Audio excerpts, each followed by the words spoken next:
Hello everybody, in this tutorial I'm going to show you how to get fiber mesh to craft your O2 tank in Subnautica below zero.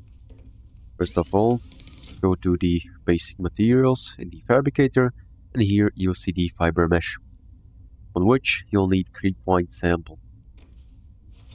To get the creep point sample, make sure you get the survival knife crafted, and go ahead and go to the kelp forest, in which you can get the creep point sample by using the survival knife and hitting the creep point. As you can see, I got the creep point sample. Now go ahead and go back to the fabricator.